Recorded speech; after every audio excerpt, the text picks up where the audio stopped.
நம்ம வாசல் நேயர்களுக்கு என்னுடைய அன்பான வணக்கம். ஹனீபி திரைப்படத்தை பற்றி இப்போது என்னுடைய கருத்துக்களை பகிர்ந்து கொள்ளலாம் அப்படின்னு நினைக்கிறேன். அந்த திரைப்படம் நல்லதொரு அனுபவத்தை தந்த ஒரு திரைப்படம். நிறைய விஷயங்களை அது பேசியிருக்கு. இப்போ பேசியிருக்கிற விஷயங்கள்ல அதை வெறுமனே ஒரு முழுக்க இஸ்லாமியர்களுடைய வாழ்க்கையை மட்டுமே சித்தரிக்கக்கூடிய ஒரு திரைப்படம். தமிழுக்கு அது ரொம்ப ஒரு புதுசு.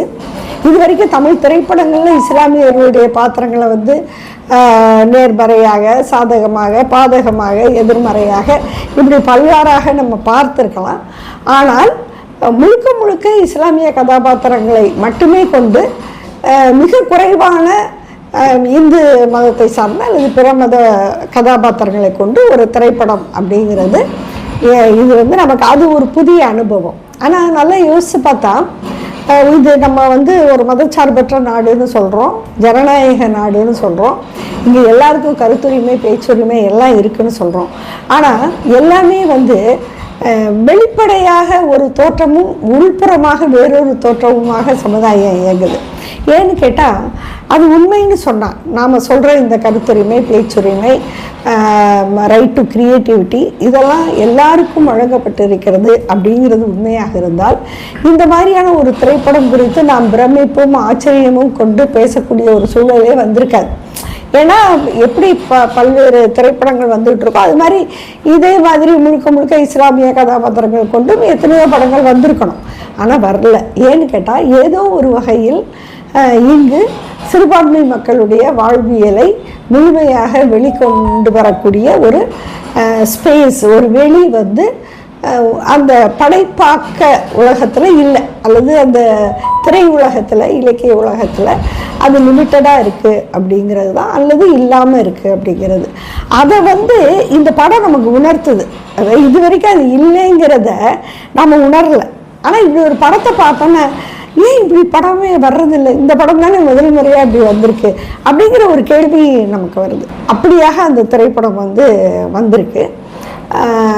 அதனால நம்ம அதை பற்றி மட்டுமே நிறைய பேசுகிறாங்க எல்லாரும். இது இஸ்லாமியர் வாழ்வியலை காட்டக்கூடிய படம்னு. அது உண்மையாக இருந்தால் கூட அதை தாண்டி பொதுவாக இந்த திரைப்படம் அப்படிங்கிறது ஒரு பல்வேறு மனித வாழ்க்கையின், மனித மனதின் நுட்பமான இழைகளை பற்றி பேசக்கூடிய ஒரு படம். அதுதான் நான் ரொம்ப முக்கியமாக பார்க்குறேன். ஏன்னு கேட்டால் நான் ஒரு மதச்சார்பற்ற மனநிலையில் இருந்து பார்க்கும் பொழுது ஒரு மத வாழ்வியல் அப்படிங்கிற ஒரு கருத்தில் நான் அதிகம் ஈர்க்கப்படலை. அது ஒரு உண்மைத்தன்மை அப்படிங்கிறதை தாண்டி நான் பிரமிக்க வேற எதுவும் இல்லை. அது மட்டும் இல்லாமல் எனக்கு பார்க்கும் பொழுது எல்லா அப்பாக்களும் எல்லா மதத்துலேயும் ஒரே மாதிரி தான் இருக்கிறாங்க, எல்லா அம்மாக்களும் எல்லா மதத்துலேயும் ஒரே மாதிரி தான் இருக்கிறாங்க. அங்கே அப்பாவோ அண்ணியோ கணவன்மாரோ குழந்தைகளோ யாருமே எனக்கு புதியவர்களாக தெரியல. உலக திரைப்படங்கள்லேயே நம்ம இந்த அனுபவத்தை பெறுறோம். ரொம்ப பார்க்கும் பொழுது நம்மள மாதிரி தானே எல்லாரும் யோசிக்கிறாங்க அப்படிங்கிற ஒரு நிலைக்கு நம்ம வந்துடுவோம். ஆனால் இதில் குறிப்பிட்டு சொல்ல வேண்டியது அப்படின்னு சொன்னால் ஒரு நலிவடைந்து கொண்டு இருக்கக்கூடிய தொழில், அந்த தொழிலை பற்றி இந்த படம் நிறைய பேசுது.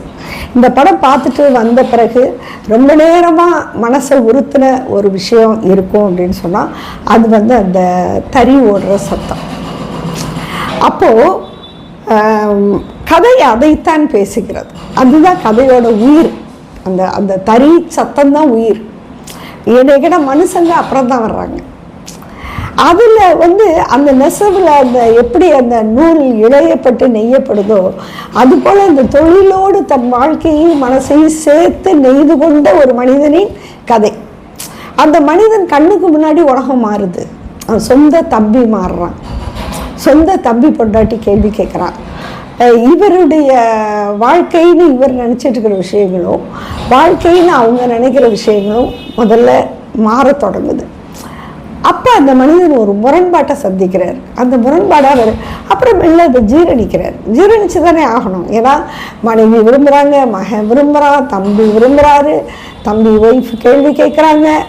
அப்போது அவங்க அவர் அந்த மாற்றத்துக்கு அவர் வர்றாரு. ஆனாலும் அவருக்கு மனசுக்குள்ளார அந்த பாசம் இருந்துக்கிட்டே இருக்குது, தொழில் மீதான பாசம். அந்த கடைசியாக வந்து இந்த அந்த உலகம் முற்றும் முழுக்க அவரை கைவிடுகிறது ஒரு கட்டத்தில். அப்போது அவர் உயிருக்கு உயிராக நேசிக்கிற மகனே வந்து என்ன சொல்கிறாரு கடைசியில், இந்த வீட்டை விற்றுருவோங்கிறார். வீட்டில் தறி இருந்த இடத்துல டைல்ஸ் எல்லாம் ஒட்டி வேறு வீடு ஆயிடுச்சு. ஆனால் அந்த மனிதனுக்கு மட்டும் அவர் அந்த உட்கார்ந்துருக்கிற ஈசி சேர், அந்த இடம், அந்த ஈசி சேரில் உட்காரும்போது அவர் அந்த பந்தத்தை உணர்ந்துக்கிட்டே இருக்கிறார். தறி அவரை பொறுத்த வரைக்கும் தறி சத்தம் கேட்டுக்கிட்டே இருக்கு. அந்த தறி சத்தம் கேட்குது. இப்போ அது நிரந்தரமாக இல்லாமல் போக போகுது. ஏன்னா பிள்ளைங்க எல்லாரும் முடிவு பண்ணிட்டாங்க, வீட்டை விற்கிறதுன்னு வந்து அவங்க முடிவு பண்ணிட்டாங்க. அப்போ அந்த சத்தம் நிரந்தரமாக தன்னை விட்டு நீங்குகிறது அப்படின்னோடனே அதை அந்த மனதால் தாங்க முடியலை. இனிமே வந்து நம்ம வாழ வேண்டாம் அப்படின்னு அந்த மனசு முடிவு பண்ணுது. அந்த முடிவு நிஜமாகுது, அவர் இறந்து போகிறார். இது இந்த இந்த ஒரு ஸ்டோரி இருக்குது பாருங்க. இது மற்ற எல்லாமே என்னை பொறுத்த வரைக்கும் இதை சொல்லுவதற்கான ஒரு துணை பாத்திரங்களாக தான் நான் பார்க்குறேன். எனக்கு வந்து கஸ்தூரி ராஜாவினுடைய பாத்திரம்தான் அதில் முதன்மையானது அந்த கதையை பொறுத்த வரைக்கும். இந்த கதை வந்து இது தமிழ்நாட்டுக்கு அல்லது உலக மனித இனத்துக்கு எந்த இடத்தில் எல்லாம் ஒரு பாரம்பரியமான தொழிலை கைவிட்டு சமுதாயம் மாறுகிறதோ அப்போதெல்லாம் நாம் இந்த கதையை எதிர்கொள்கிறோம். இந்த கதையில் உள்ள குரல் நமக்கு கேட்குது. அது இந்த கதையில் தனியாக இருக்கலாம், இன்னொரு இடத்துல அது இன்னொன்றாக இருக்கலாம், இன்னொரு தொழிலாக இருக்கலாம், இல்லைன்னா மண்ணை விட்டு போகிறதாக இருக்கலாம். இப்போது ஸ்ரீபாபா ஒப்பந்தத்தில் ஈழத்தில் இருந்து மக்கள் இந்தியாவுக்கு அவங்களுடைய மண்ணை விட்டு விட்டு கிளம்பி வர்றாங்க. அப்படி கிளம்பி வரும் பொழுது அப்போது வந்த கதை ஒன்றில் நான் படித்த ஞாபகம் இருக்கும். கடைசியாக வந்து கப்பலில் ஏற போகும்போது வேகமாக ஓடி போய் அந்த ஒரு பிடி மண்ணை எடுத்துகிட்டு வர. அப்போது அந்த நாடு போகுது. ஆனால் அந்த இடத்துல வந்து அவங்களால அதை ஏற்றுக்கொள்ள முடியலை. ஆனால் புற யதார்த்தம் வந்து அவங்கள நிர்பந்திக்குது, அவங்க அந்த மண்ணை விட்டு போகணும் அப்படின்னு. இதுதான் இந்த மண்ணை விட்டு போகிறது தொழில். இதுக்கும் மனித மனசுக்கும் இடையில வந்து ஒரு பெரிய பந்தம் இருக்குது. ரெண்டும் சொல்லப்போனால் ஒரு நாடோடியாக வாழ்ந்த இடம்தான் மனித இனம். எப்போது இந்த உணர்வலைகளுக்குள்ளார இப்படி முழுசாக மாட்டிக்கிச்சு அப்படிங்கிறது நமக்கு தெரியல. ஆனால் நம்முடைய சமகாலத்தில் இந்த உணர்வலைகளுக்குள் சிக்காத மனித மனம் அப்படின்னு ஒன்று இல்லை.